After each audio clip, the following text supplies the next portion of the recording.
Magandang araw. Ito ang ngayon upang mag-assemble at mag-disassemble ng system unit. Okay? Magsisimula tayo sa takip ng system unit. Ito yung system case ng system unit. May kasama siyang cooling fan. Ito yung cooling fan na nagpapa-stable ng pagdaloy. Gandang process. Okay.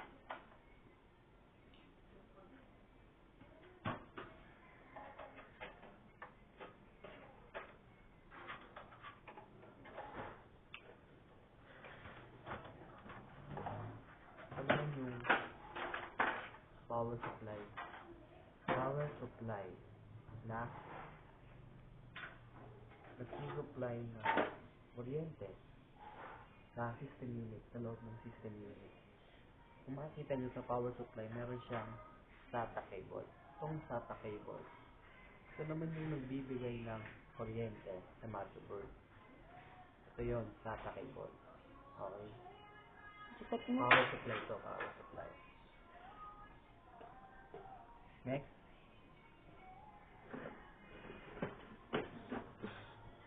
Ito naman yung CD-ROM. Ito yung input device. Pwede ka mag-burn at mag-input ng information. Ito yun, CD-ROM. Compact disc writable. Okay, compact disc. Next, ito yung IDE cable. IDE cable, ito yung nagko-convert sa CD-ROM patungo sa RAM. Okay, IDE cable.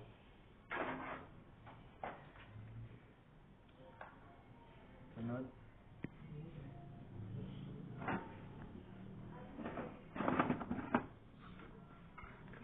Floppy disk. Ngayon sa panahon ngayon, hindi na masyado ginagamit ng floppy disk kasi meron na tayong mga bagong teknolohiya katulad ng flash drive, USB. Kaya, pero parte pa rin siya ng system unit. Floppy disk. Ayun, floppy disk. Sunod. Ito. Ito yung hard disk. Dito, ito yung pinaka main memory. At dito magagaling. Dito na operating system. Dito yan. Tapos, dito, lahat ng kailangan mo, dito mo makikita sa floppy disk. Hard disk. Hard disk to hard disk.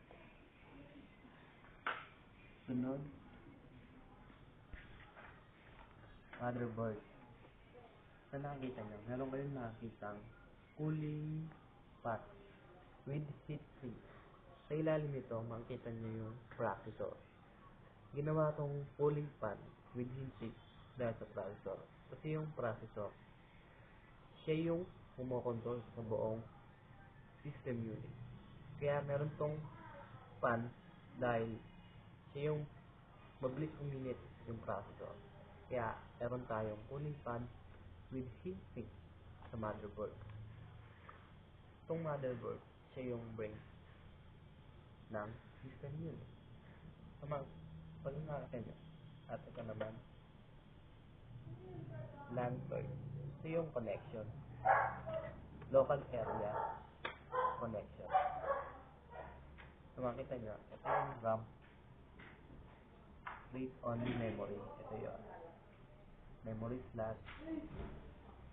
Okay? Memory slot. RAM. PCI slot. Okay? ATX. Advanced Technology X3 with 20 pins. Ito yung mga capacitor. Sa likod, makita nyo yung serial port. Ito yung parallel port, serial port. Audio 2 times. Mouse and keyboard. Ito, LAN port. Ito, USB 4 times. 4 ports. Audio.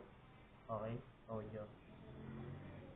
Ito naman, Kung makikita nyo, CMOS battery. CMOS battery. Ito yung pagkabukas nyo ng system unit, makikita nyo sa monitor, yung orasan. Kahit patayin nyo yung orasan, kahit patayin nyo yung buong system unit, pero itong CMOS battery, nagpa-process pa rin. Pagbukas mo ng system unit, makita mo pa rin, tama pa rin yung orasan ng computer mo. Dahil yung dito sa CMOS battery. Makita nyo, dito naman yung South Bridge with heatsink. Okay? South Bridge with heatsink. PCI slot, memory slot, processor with heatsink. Yung sa serial port, parallel port, USB 4x4, LAN port, audio 2 times, mouse and cable. Dito yung mouse and cable. Ito siya nasa clock. Okay. Ito yan. Ito, LAN port. Okay. Pabalik na natin sa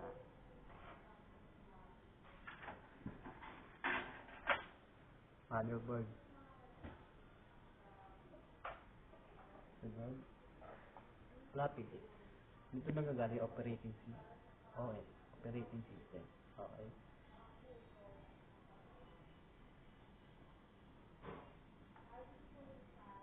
Okay.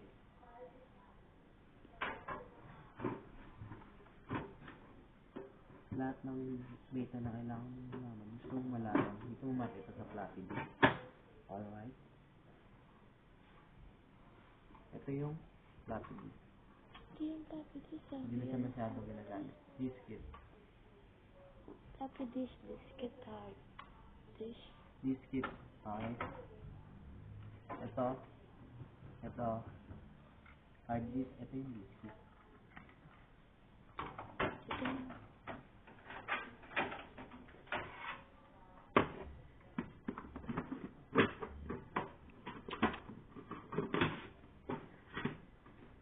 Okay. Ito yung RAM. Random read-only memory. RAM. Okay.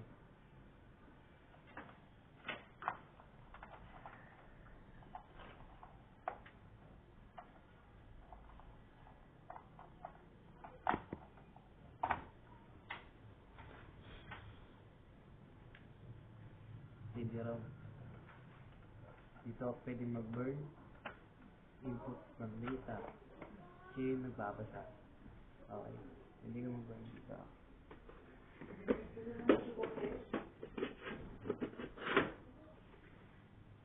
Okay. Power supply with data cable. Data cable. Yung pinaka main power na system yun. Yung data cable, yung nagbibigay kuryente sa system yun.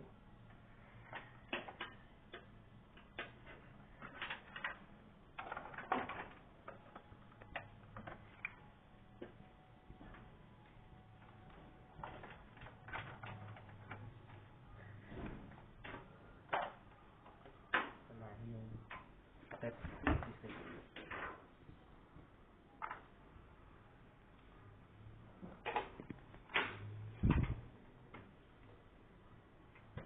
Okay.